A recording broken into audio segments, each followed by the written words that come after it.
Welcome to the studio. Glad you have me here. I'm glad to be here, man. We just going you got an interesting story. You said you was the first person in New York State to be convicted as a As a 16-year-old, 16-year-old. charged, convicted, arrested, charged, convicted, 16-year-old, New York State, first one. And murder. For murder, yep. The floor is yours. For those who do not know me, my name is Eric Page. So I was born and raised in Schenectady, St. Clair's Hospital, 1977 on March 2nd. My father was a successful entrepreneur at the time, and we lived on Victory Avenue in the Vale part of Schenectady. And for the beginning part of my life, we were raised upper class citizens. We had, all the bells and whistles. I think we might have been the first of the few people that had a microwave when they first came out. So that was a big attraction at that time. My father and mother, when I was coming up, it was in an era what they call the crack era. And during this time, there was a lot of people who were successful, in New York State, especially in Schenectady, that on their off time, they just partied a lot. And as a result of the partying, there was a lot of people that just became addicted to crack cocaine. My father was one of those. My father, being the disciplinarian of the household, he provided the structure. So when the crack epidemic hit, the structure was gone. He lost his businesses, wound up having to run from the IRS. And, I think maybe mid 80s, we started to just hop around. We went a few places in Schenectady, and then my father disappeared for a minute, and then we just was hopping around. New London, Connecticut, Groton, Connecticut, various different areas in the South Bronx. We were homeless at one point. We were sleeping in vehicles. It was a very hard time. While I lived in the South Bronx, that's when I started to venture out and run away and just kind of not wanting to be involved with, the trials and tribulations of what was going on with my family as a result of the crack epidemic. So I started to become a little loner and just running around, just jumping on the subway by myself and doing that. New York City at that time was extremely fast compared to Schenectady. So I learned a lot of fast things in New York City, stealing cars. I was introduced to selling drugs in New York. When we left the Bronx, we had came up to Albany to, start the life over. My father went to rehab. We were in a homeless shelter in Albany for a brief period, and then we moved back here to Schenectady, and this was around 88, 89. And how old would you be In 88, I turned 13 in 90, so I was 11, 12 around that time, 88, 89. At that time, I had no faith in my family. I didn't want to be involved with my family. I just wanted to kind of continue to run the streets as I was when I was in the Bronx. So when we came back to Schenectady in 89, after the homeless shelter, it was like a big reunion. All my friends and family from Schenectady that I left when we were kids, they were grown, they were older now. They were in the streets themselves. And it was just like a big reunion. It was a happy time. We lived on Albany Street at the time. And things happened. My father relapsed. He wound up staying in Schenectady, and my brother and my mother, we moved back to Albany. So for about 3 years in Albany, 2.5 years we lived in Albany, and that's pretty much where my golden era was at. First girlfriend, first sex episode, first running away for a long period of time and just staying out and, making money. I wound up getting into a situation in Albany where I had to Well, my family was like, we would be better if we go back to Schenectady where Eric knows friends and family. My brother was the biggest objector to that because he was under the assumption that, if Eric goes, gets back to Schenectady around all of his friends, he's gonna do what his friends are doing. So we moved back to Schenectady, and then I just ran the streets. I just left home. I immediately left home. I started selling drugs. I didn't have to. I could have got a job, but just decided to sell drugs and leave the household and to just be a man at a young age. So what was the environment you was around that even put you in the opportunity to be able to sell drugs at that young age? There was always an older teenager or a person in the younger 20s or something that was always looking for a little person to sell drugs for them. That was kind of the way around, getting locked up. If you were an older person, you find somebody younger, you give them a pack, and you have them go out there and sell drugs and, give them the money back. And that's pretty much how it started. When I first started selling drugs, I didn't know anything about selling drugs. I never saw crack before, never saw any type of drugs before. It was just older people that was just schooling me and saying, this is how you do it. Stand right here. Ask this person if he's all right, if he needs something. So when you started, was it cocaine or was it crack? It was actually cocaine. Okay. It was actually cocaine when we started. They used to call them spumpies, bumpies and spumpies, depending on where you were at and who you knew. And then it materialized into crack cocaine. But yeah, there was just a lot of older people that was just like, listen, take this, make this money and bring it back. When you're 13 years old, you're making $500-600 a week and you don't have any expenses. At that time, it was a lot of money. And we're talking about the late 80s, early 90s, so that's what started it. So yeah, that's how pretty much selling crack has started with me.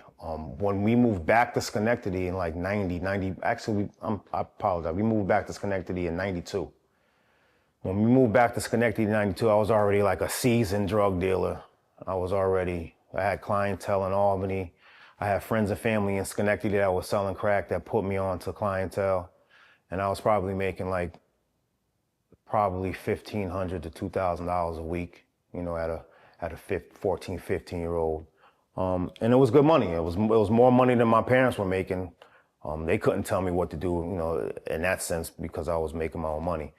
So I wound up leaving, and I literally spent my life running the streets, lawless. I didn't have no authority over me, no parents that was telling me to come in the house or, I had to do this, I had to do that. I was just living lawless pretty much from when I was 14 to when I was 16. During the time of me running the streets, I was involved with crimes. I've participated in crimes. I was co-defendants to crimes. I was witnesses to crimes. And it was just starting to become like the everyday norm. Being that at that time, I was a younger person and I was little in stature, like I was a physically small person. I had to figure out a way to be able to run the streets and not get bullied or, get robbed or anything. So I started to over-exaggerate my aggression with people.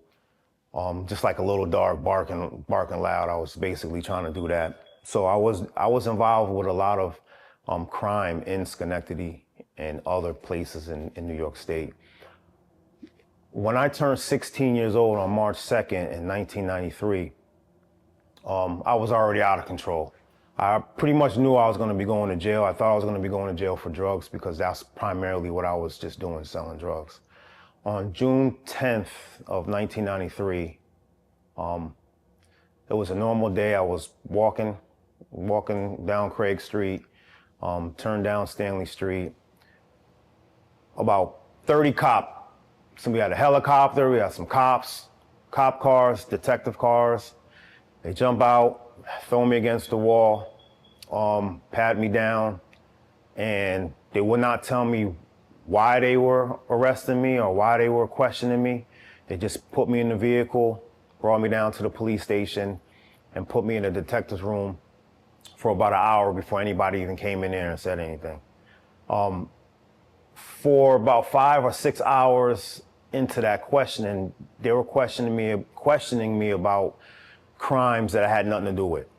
Some of them I've witnessed, but I didn't have anything to do with them.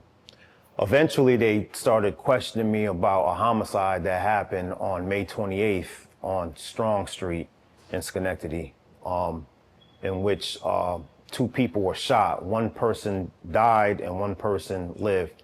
They were both crack addicts. And I just didn't know anything about it. I wasn't there. I didn't see it. Wasn't able to witness, the actual shooting. So I just told them what I knew. What happened. I was at the movies at that time, or during that day I went to a movie, and I just didn't know anything. They questioned me for 19 and a half hours. No water, no food, maybe 2 bathroom breaks. Did they ask you to speak to a parent, a lawyer, or? I asked to speak to my mother. They just was like, nah, that's not happening.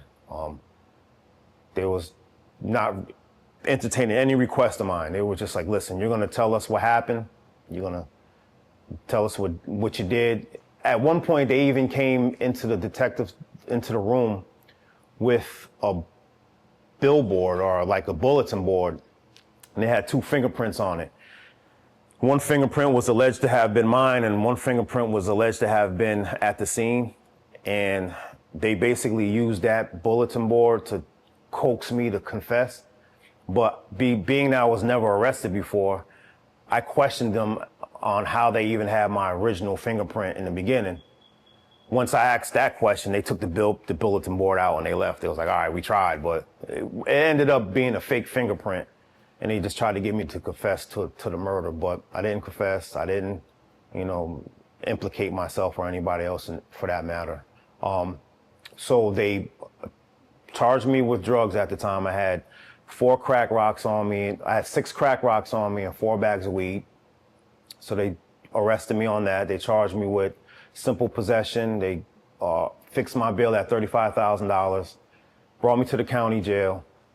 When I got to the county jail, it was ridiculous. The conditions were bad. No air conditioner, no AC. It was, at that time, probably the hottest summer that I could remember. Inside, it was probably almost 100 degrees inside. It was bad. A week later, after I got arrested, they brought me back to give me a ROR for the drugs for me to be released on my own recognizance. And when I accepted that ROR, they brought me to the back and charged me and fingerprinted me on homicide charges. Had no idea what was going on. I was so young at the time that I didn't even understand the severity of my situation.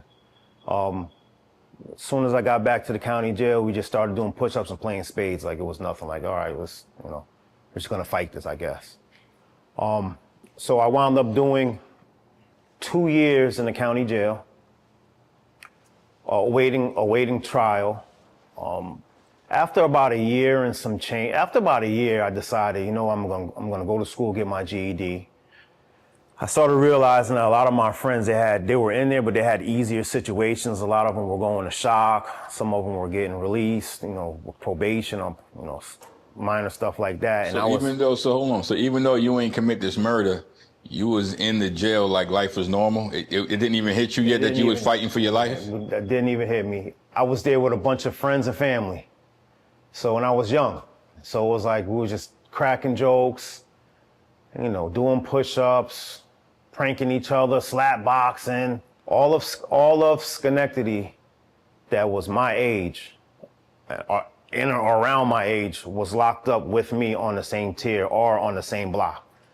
So, it was just reminiscing. We were just having fun. It was just, I didn't think that they were going to be able to convict me on a homicide that I had nothing to do with. So I wasn't even stressing it at that point. I was just like, you knew you didn't. Yeah, we're just gonna let it run its course. Eventually, they're just gonna, find out what's going on. And they're gonna let me out.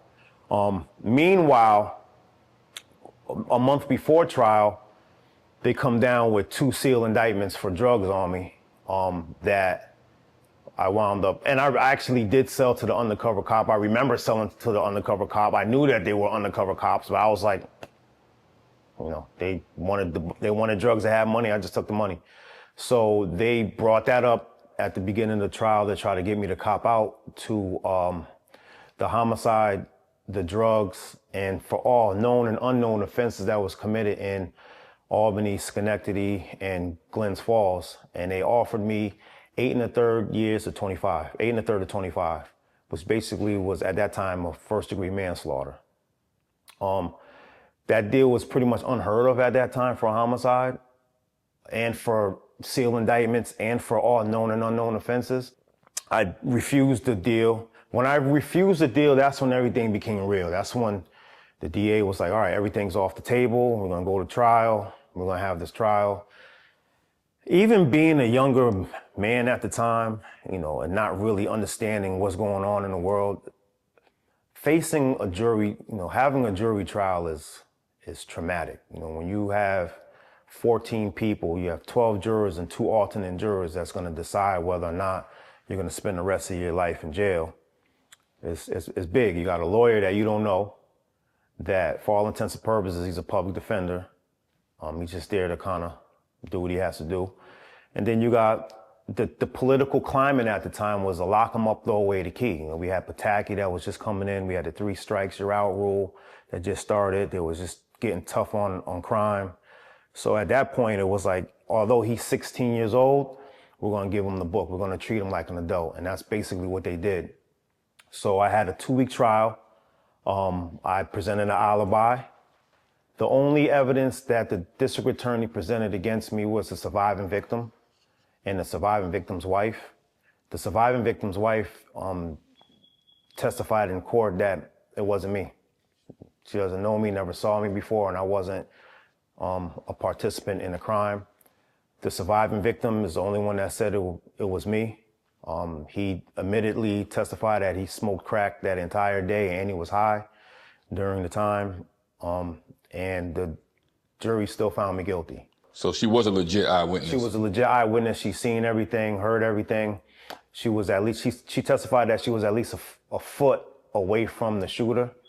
And she did not identify me in court and stated that I didn't look like a familiar participant at the time. So they found me guilty. And what I remember, what was remarkable about them finding me guilty is the fact that I had a forewoman who was a black lady, and she was responsible for reading the verdict. And it took her 15 minutes to read the verdict because she couldn't stop crying. And she cried the entire time of reading the verdict. Everybody in the courtroom was crying. I was the only one that was like, this can't really be real. Like, all right, I know you found me guilty, but what does that mean?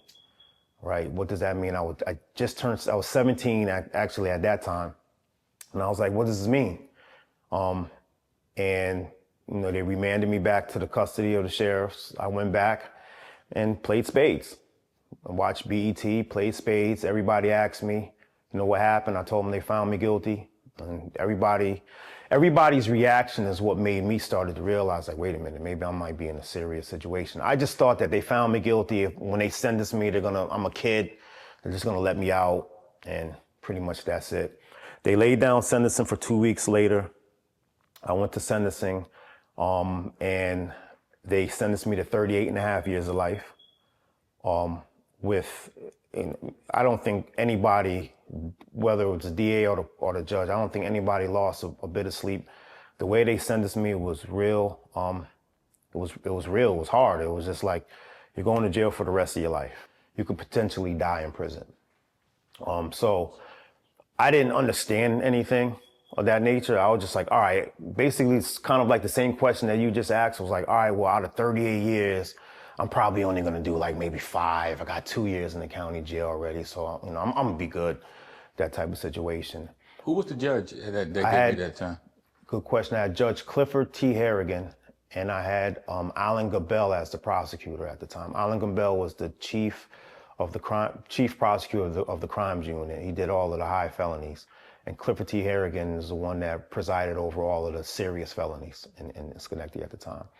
And both of those guys had a tough on crime agenda. And at the time, Schenectady was just out of control, so they were just trying to clear the streets up.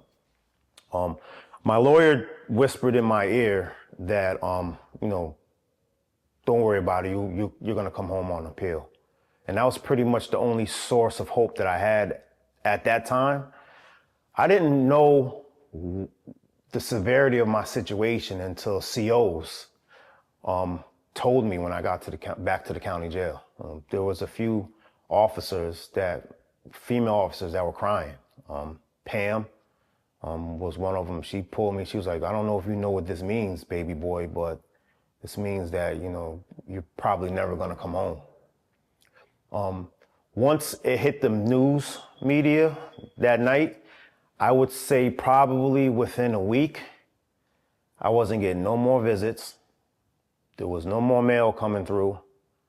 The people that I did call was not answering their phones, and it was like an abrupt cutoff. And the people, like, who we talking about? Family members, girlfriends? Yeah, family members, girlfriends, except for my immediate family, like mother, father, brother. They stayed there. They stayed there. But Schenectady has a history of everybody's family. The parents raised all the kids like, this is your cousin right here. So we have a lot of cousins that are not really cousins, but a lot of fake family. Everybody just kind of disappeared. Right away. Right away, almost immediately. Wow. So at that time, I'm like, okay, I guess I'm gonna go to prison. Come home on an appeal. They pack me up, send me to downstate. For those who have never been... Well, hold on, rewind. Okay, let me... Take me back to sentencing day. Yeah. Sentencing day, what was that morning like when they woke you up to take you to court to get sentenced? I had anxiety. I had a panic attack or something to the extent. I was like, I gotta throw up. And I went and I threw up. And that was the first time since I've been arrested that I had got anxiety or a panic attack from something. So when I went and got sentenced, when I walked into the courtroom, it was just chaos. It was a whole bunch of people that didn't like me, the family of the victims. And for those who don't know, when you get found guilty and sentenced, there's a such thing as a victim impact statement. And the victim's impact statement is when the victim's family or the victim, they read a statement to the judge and the prosecutor, and they're rooting to get you, as much time as possible. So at that time, they called me animals, dogs. You're a dog, you're an animal, you're a disgrace, to human civilization. Any other bad thing you can think of, they pretty much said it. I heard it, but at that time, you're not really allowed to turn around and look at them when they're making the statement. So I just I was like, wow, this is not, I didn't know I was that bad of a person, but whatever. I just didn't pay no mind. And then when they sentenced me, they brought me back and just continued to play spades and waited for, I was hungry. I waited for chow, ate, went to rec, and just kept it going as usual. So my time, it didn't hit me until, it started to hit me when I got to downstate. When I got to downstate correctional facility at that time. Downstate, can you explain what downstate is? All right, downstate correctional facility at that time was a reception jail. So anybody that got convicted of a crime from Albany down to New York City would go to downstate, and anybody that got convicted of a crime from, let's say, Syracuse West will go to Elmira as a reception center. Obviously, downstate was the bigger one because they have the 5 boroughs there. So, when we pulled in the van, Schenectady Sheriff's van, Rikers Island pulled in with 5 Greyhound buses. So it was just it was crazy. So they were warehousing individuals at the time. I mean, when you got into downstate, they had 9 bullpens all filled up with people that just got convicted, just got sentenced. Everybody's kind of like, all right, we're here. What are we doing? And it was hard. You got to get naked in front of everybody. You got to take off all your clothes. You got to stand against the wall. You got to get, searched. You got to get your head shaved. You got to get, crab shampoo for crabs and lice and everything. You got to, it was hard. So I was in downstate I got there March 1st. I got there on March 2nd, which was my birthday. They gave me my ID card and my DIN number, 95A1200, on my 18th birthday. And even though I was 18 years old, I was still the youngest prisoner in maximum facility penitentiaries at the time. I was the youngest person in New York State to be charged and convicted as an adult at 16, and I was still the youngest to be in a max facility at that time in 95. So it was, it was a shock not only to me but to other prisoners and also COs, because they didn't, it was a new face to them as well. So from downstate correction facility, I went to Elmira. And then from Elmira, I landed in Auburn Correctional Facility. But take us through, because this is real traumatic. You just got 38 years in prison, and you in downstate. This is like, what was it like to be now? You with the big boys now. Playtime is over. Yeah, I mean, to be honest with you, I still didn't understand my situation. I didn't understand the seriousness of it. I was still numb. I was still young. I just was like, all right, I'm in here. I never saw anybody get cut or stabbed. It wasn't, I didn't see any violence. I just heard about these jails. I wasn't, able to experience none of the violence at that time. So to me, it was like, all right, when's my appeal gonna come through? Am I gonna, maybe I'll be home next year. It wasn't until I got to Auburn where I started seeing inmate or prisoners getting murdered, knife on knife fights and cuttings and stabbings, that I felt like, all right, my life is in jeopardy here. I was involved with situations in which, so just to bring it back, I was a welder, TA at the time. I knew how to weld, so I got into the welding program. And as a hustle, I made weapons for other prisoners and sold them to other prisoners, not knowing that at some point I would probably be the victim of one of the weapons that I was selling to the prisoners at the time. And it just so happened that I wound up getting into a situation over a weight court, and I was threatened to be stabbed with one of the weapons that I made and sold to the person. Needless to say, I didn't get stabbed, but that was the first time that I started realizing that I'm in a very serious situation. You can die in prison and never come home. And at that point, I started to hit the law library. Like, I want to get out of here. But how dangerous is prison? Like, what type of stuff people getting killed for? At that time, people were getting cut and stabbed over homosexuals. There was a lot of homosexuals in that facility that we call them booty bandits, and there was a lot of them that were dressing like females, and there was a lot of them that were, running after those individuals. And just like a regular female, if someone got caught talking to them, there was jealousy, feud, rage, or fights, stabbing. So people was actually fighting over men, over relationships they was in over with other men. Yeah. Fighting over other men. That was primarily, and then second was drugs. Yeah. A lot of people were getting drugs on credit and not paying them back. So there was a lot of fights over drugs and homosexuality. And at the time, I wasn't into drugs at all. And my entire, prison bit, I was never into homosexuality. So I wound up staying clear of all of the violence regarding that. But, we're living with men. But on the outside, we hear the stories of like, it's frowned upon. Most people say homosexuality in prison is frowned upon. Is it really frowned upon in prison? Do people really care? Do other prisoners care? Yeah. Or Do other prisoners really care? The mentality is you do what you do. It ain't got nothing to do with me. What you eat doesn't make me shit type of situation, So, we just didn't mess with them. You know, if you weren't gay, you just didn't mess with the gay people. But there was times in which you had, I mean, at that time, the homosexuals had the skate shop and the laundry facilities on lockdown. So if you wanted to get your clothes washed without having to go, you know, to the institutional laundromat, you know, you had to talk to them. You had to give them a pack of cigarettes in your clothes. So, you know, you'll pay the homosexual a pack of cigarettes and give them your clothes, and they'll wash it with Tide and fold it up for you and, you know, bring it to your cell for you. So now, you know, that was just a luxury that people would pay for.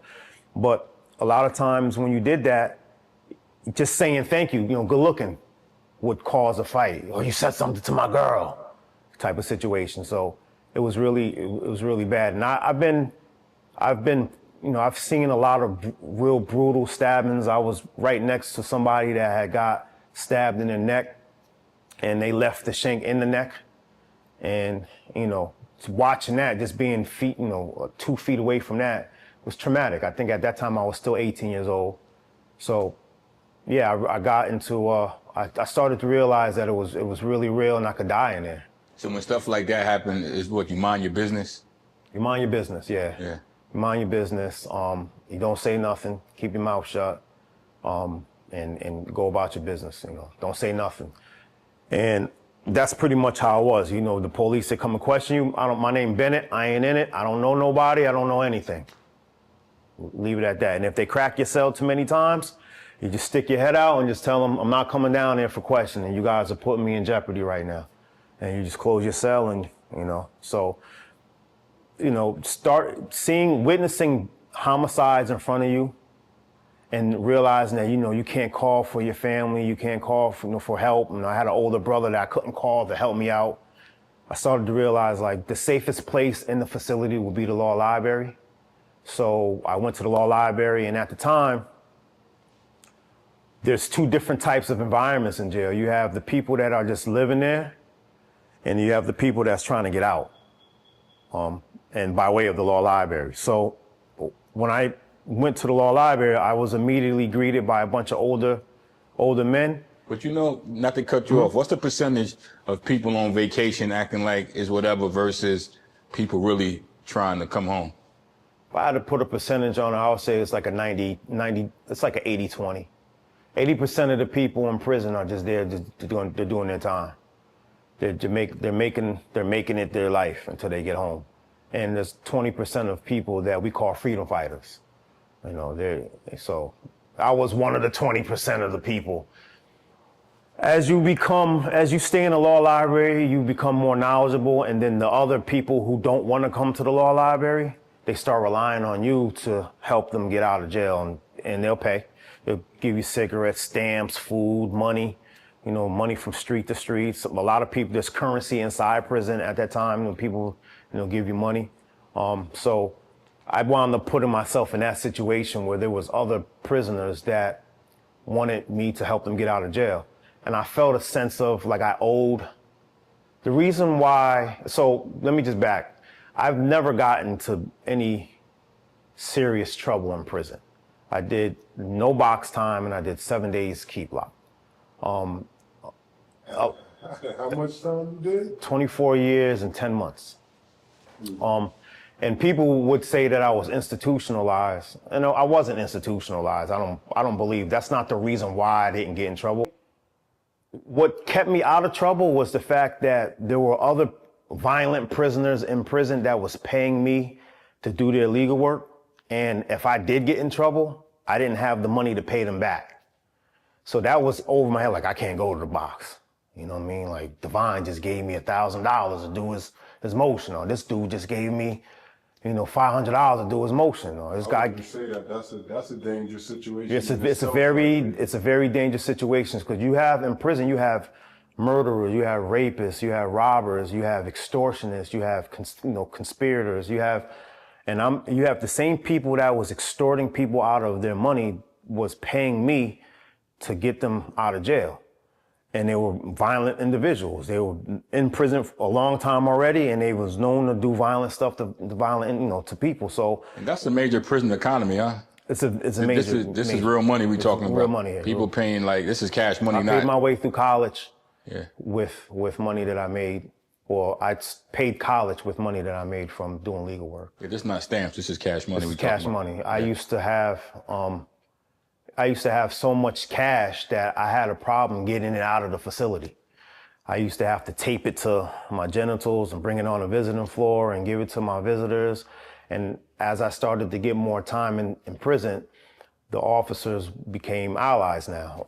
Both prisoners and officers respected me. So I would, for every $100 that I gave an officer, they took 20 out of it, So they would just wash it for me and get it out of the facility for me. So it's a major currency in jail. And then there's a lot of street to street. People will call their family and say, hey, send this guy $2,000 or send him $2,500.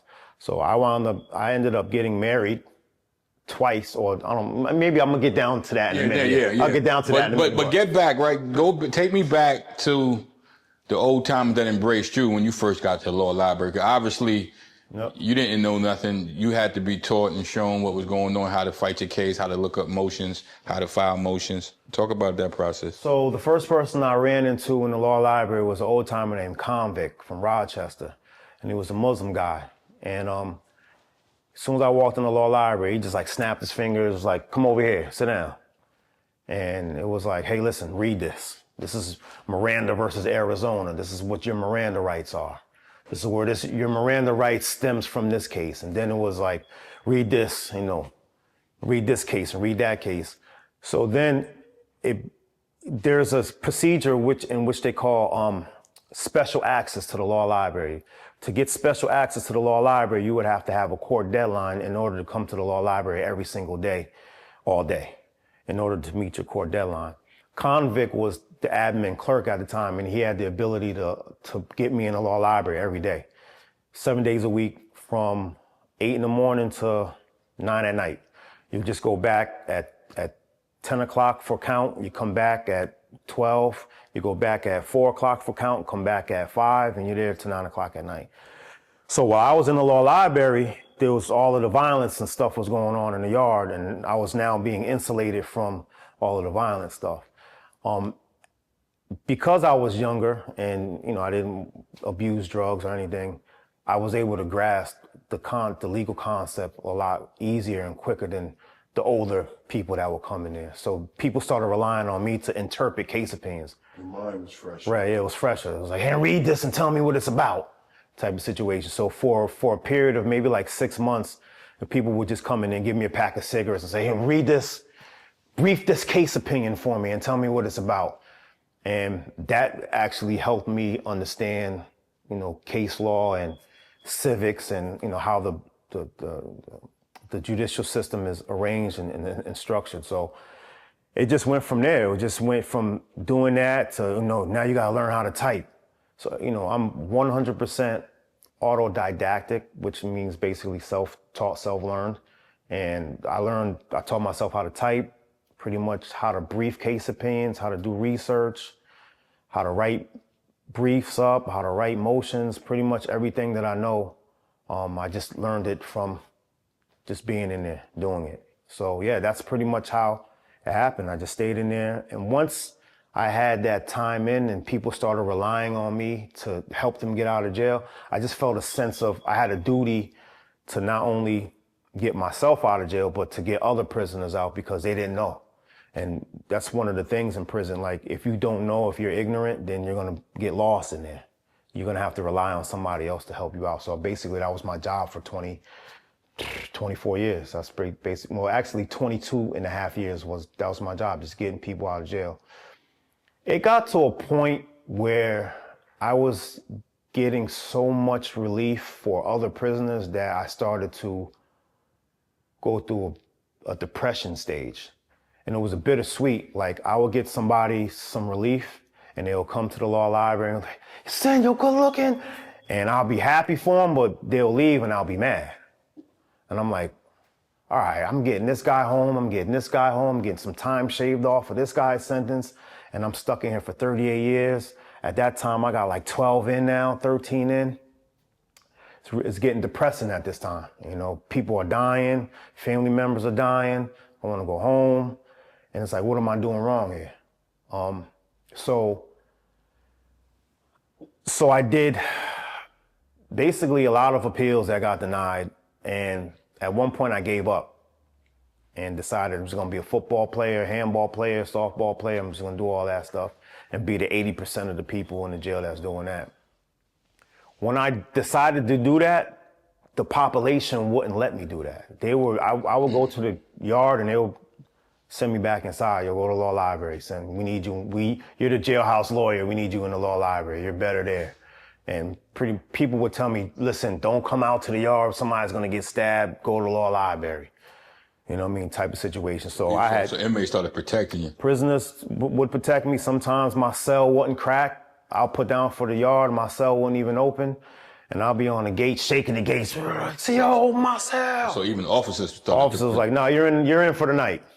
Wow. You know, and they'll come down. Listen, something's gonna go down in the yard. You're in, and that's pretty much my whole bid. Everybody was like, nah, he's the jailhouse lawyer. He's the one that, you know, he's getting people out of jail. And it got to a point where there was SEALs that wanted me to help them do their divorces and help them do the family court stuff. So, you know, So you became a lawyer while I was exercising other people's right to represent themselves pro se. You know, I was basically helping them out on a pro se tip. And it just got to a point, it was like, you know, there was only a handful of people in the New York State prison system that was known for, you know, getting people home. And I went from nobody knowing me to being the top 2 person in prison, you know, to get relief for people. And there's some, you know, notable names in the prison system that, you know, jailhouse lawyers that was getting people home, that they started looking at me and saying, you know what, he's the man right now. He's the one that's, you know, doing a lot of work for people. So it just became people just protecting me and just made sure that I stayed in the law library and did what I had to do. You know, what was the hardest day in prison for you? Like when it really hit you? Like what moment was that? Honestly, the hardest day in prison, where it hit me that I'm in here, like this is just, you know, everybody get a breaking point. Even though things is running smooth, you're making money, you fighting, you know what I mean, you're getting relief for other people, but then, you know. My hardest day in prison was that when I got the reversal and I came back down to the county jail in 2015. Honestly, and I'll explain.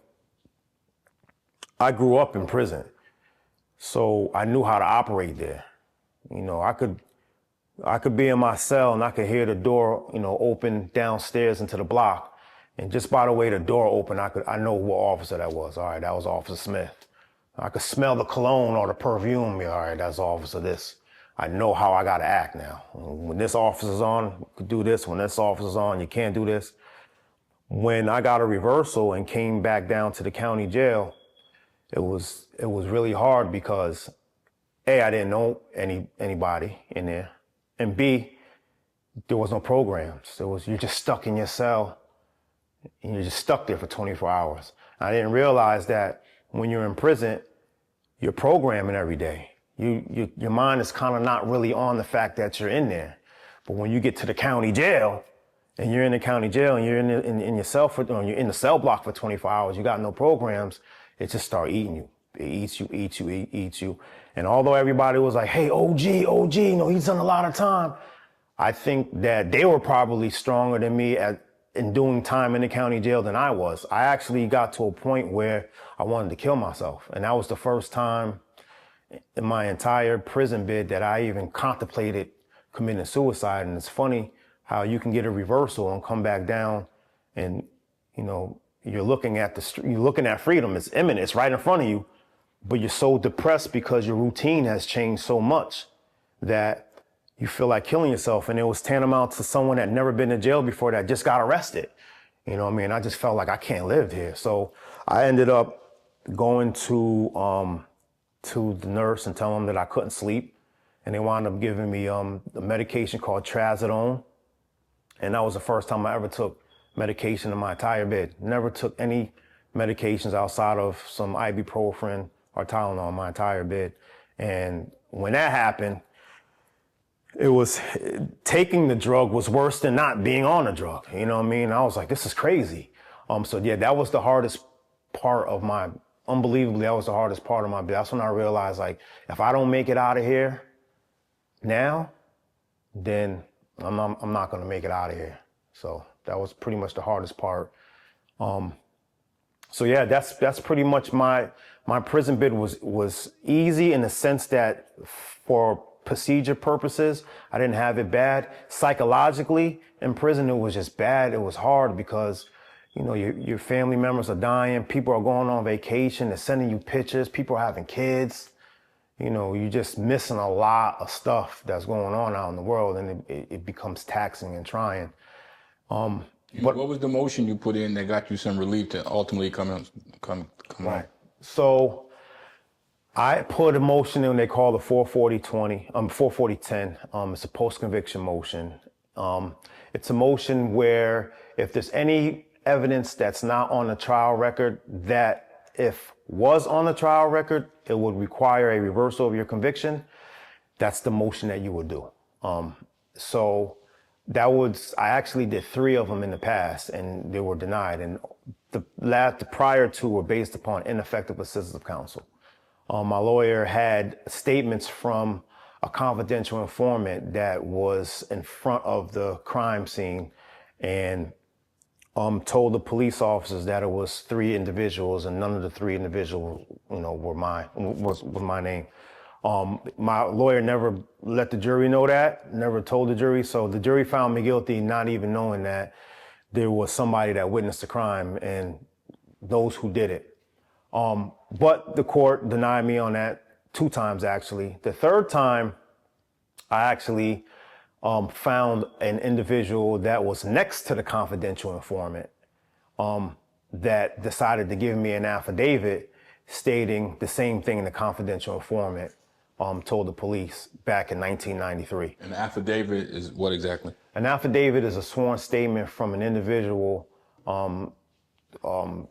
It's a sworn statement of facts from somebody that basically, for my purposes, would, you know, exonerate me from committing the crime.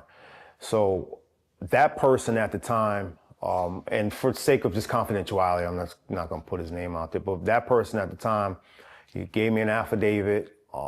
I did a motion, another 440 motion, claiming actual innocence this time, claiming ineffective assistance of counsel for the 3rd time now.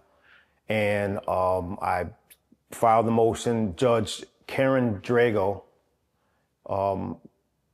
initially denied the motion without a hearing. I appealed it. The appellate division reversed it immediately. They sent it back down to court. And Judge Drago got it wrong at the time, and they just sent it back down for a hearing and possibly a new trial. And when I came back down in 2015, I was waiting in the county jail, waiting for a court date. And I finally got a court date. When I got a court date, the witness that I had recanted. He took his statement back.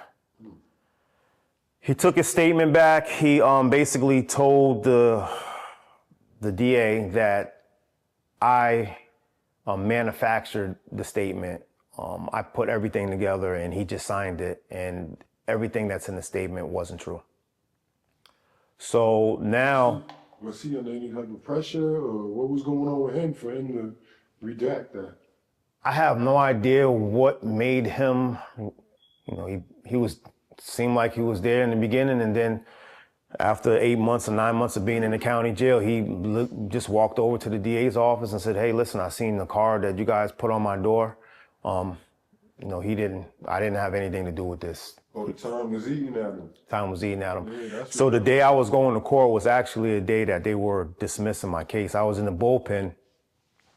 With reporter Stephen Cook writing up the article, my release article. They was going to release me on this day, and it was February 15th, 2016.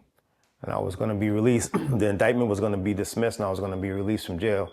And I went into court, and the DA turned around and said, "Your Honor, we need a sidebar." And they went up and they came back to the table. And the prosecutor at the time said, "Your Honor, everything is off the table. We're not dismissing this matter.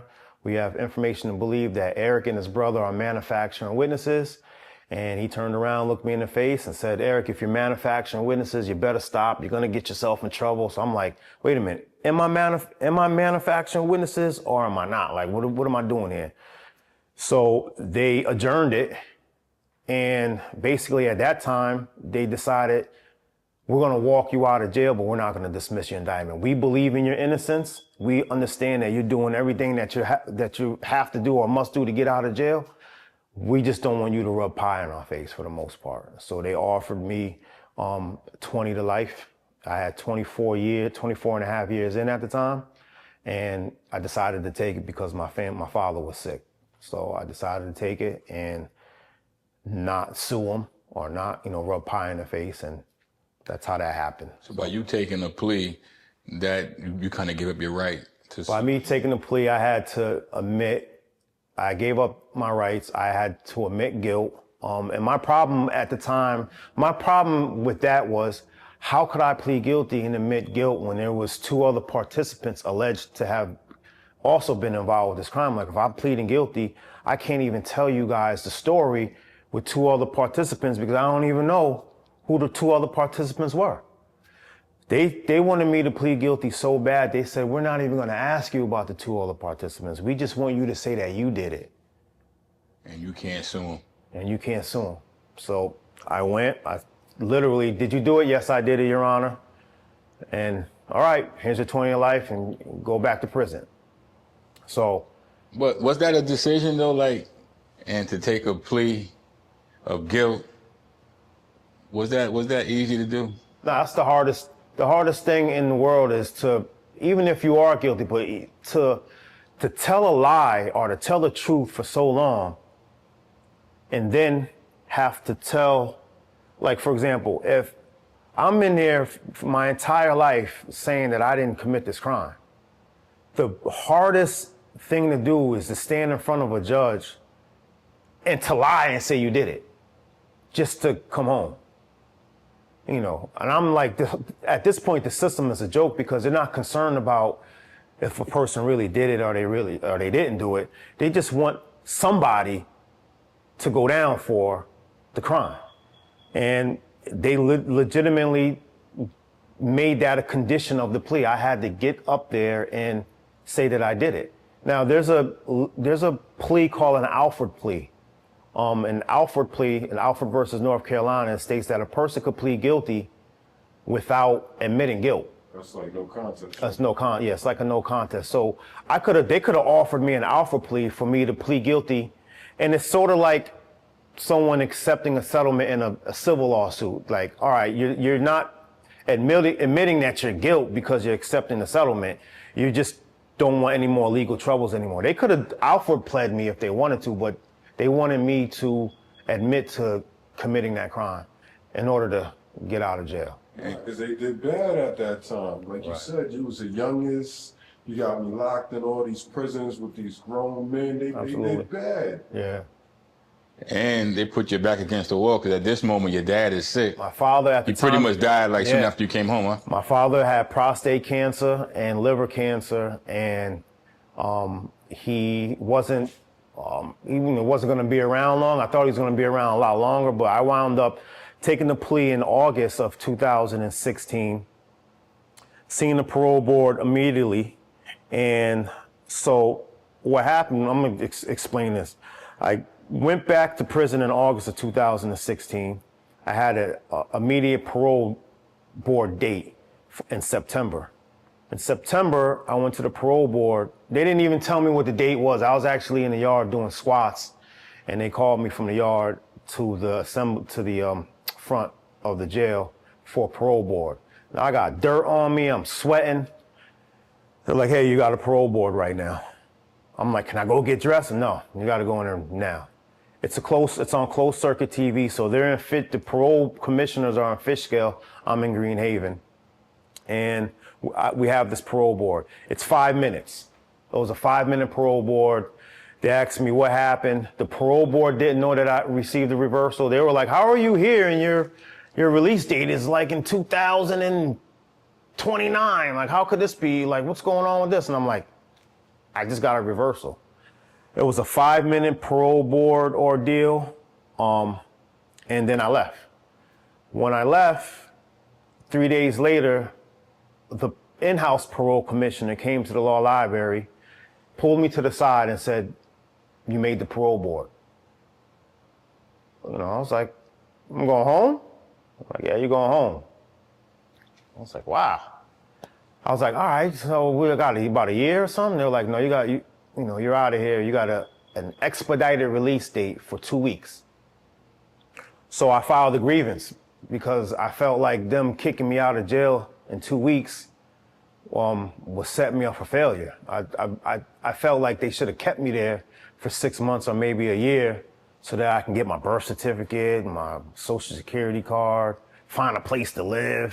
I didn't have nothing arranged. I was actually scared. So I put a request into the superintendent for them to hold me for 6 months.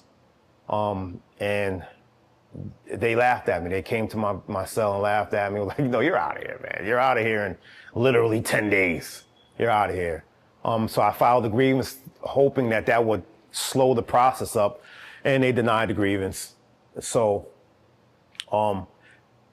the entire 2-week period, the people who loved me in there, the prisoners in there who were like, "Yo, listen, that's sin. We rely on him to help us get us out." A lot of them became envious now. A lot of them became envious, and maybe 3 or 4 days before I was released, I got jumped by a few prisoners that I was helping to get out of jail.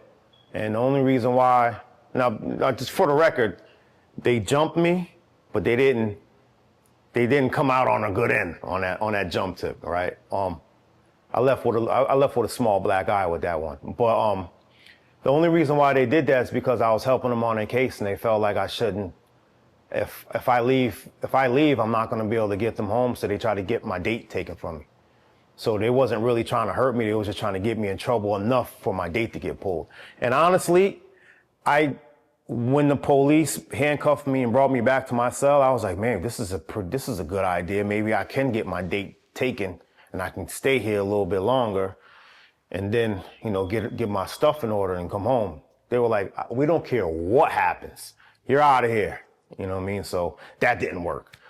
So that's just how comfortable I became in prison. In prison, in today's climate, any climate, I've been to prison, DFY, like filing paperwork against officers and all that stuff, like how you go to file something against one person and it got to go to their buddy. Absolutely. What's your experience with that? So it's a kangaroo situation. I mean, you're literally writing a grievance on an officer or staff or whatever, and you're giving it to another officer or a staff member to process it. And then they have a grievance hearing that's oversaw by a sergeant who makes a decision of whether or not your grievance has merit.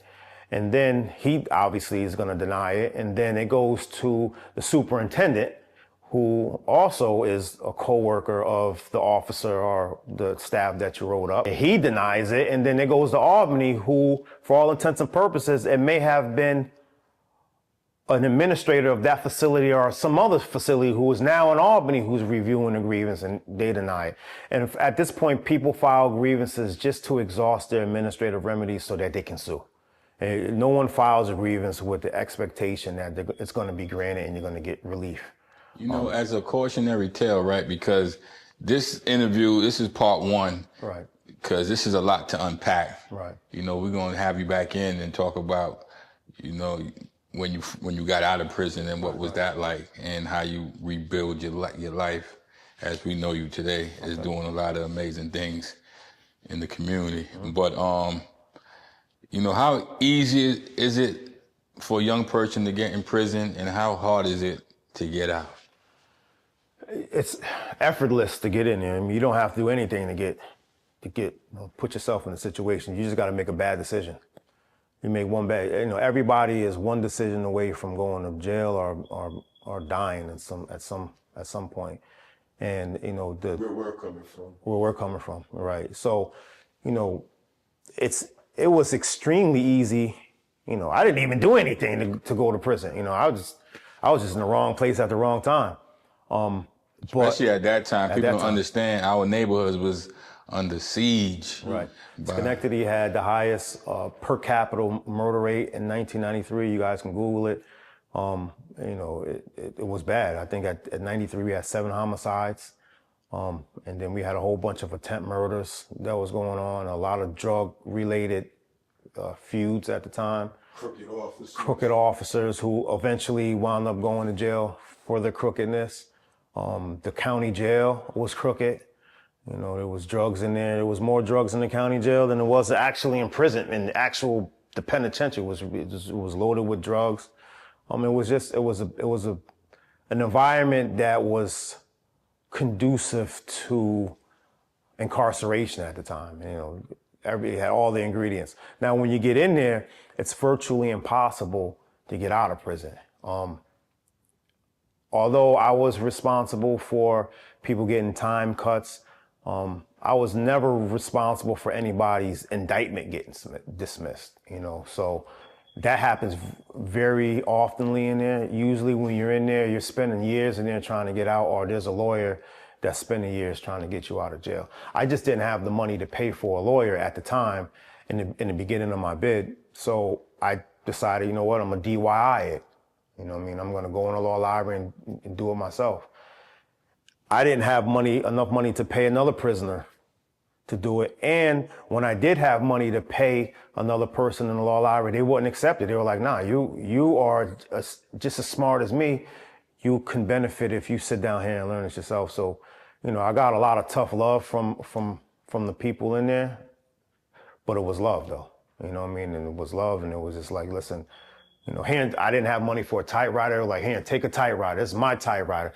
Take a typewriter. I need you to draw the keyboard of the typewriter and put that drawing next to the typewriter and look at this piece of paper and look at that board when you don't know where a key is at. Do not look at every time you look at the keyboard, that's 100 push-ups type of situation. So, you know, it worked, you know, so.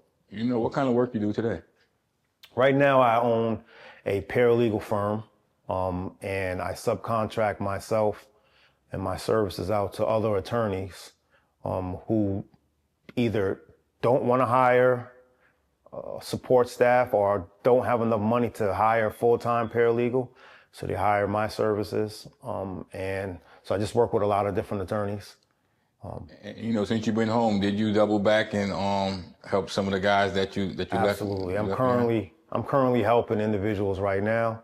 And I've been helping individuals since I've been home, and I've been home for 9.5 years now. So, yep, I'm always going to help. I'm always going to be what we call a freedom fighter. You know, there's just a lot of people in there that just can't do it themselves. They just don't even have they don't have the education they don't have the aptitude to learn it. And I'm always there for them. So I go back to visit people. And I'm still working on people's cases. Some people, I took their work home with me in my net bag. And I didn't leave with no clothes or nothing. I left with a net bag with their legal work in it. So I'm still doing that, yep. You know, who was your biggest mentor while you was in prison? Just curious. Biggest mentor? If any. My biggest mentor would have to be... In a positive way, obviously. In a positive way. There was an older gentleman by the name of Divine, Father Divine. A lot of people, you know, that's in prison knows of him. Derek Hamilton, they call him, he's known as Bush. A lot of these people, those two individuals were directly responsible for me knowing pretty much everything that I know, like as far as getting people out of jail. They were extreme jailhouse attorneys, and they passed the baton to me. They were like, listen, you're the youngest, you're the youngest here, and we're gonna groom you to be, the next us. So they were positive influence, and they followed me.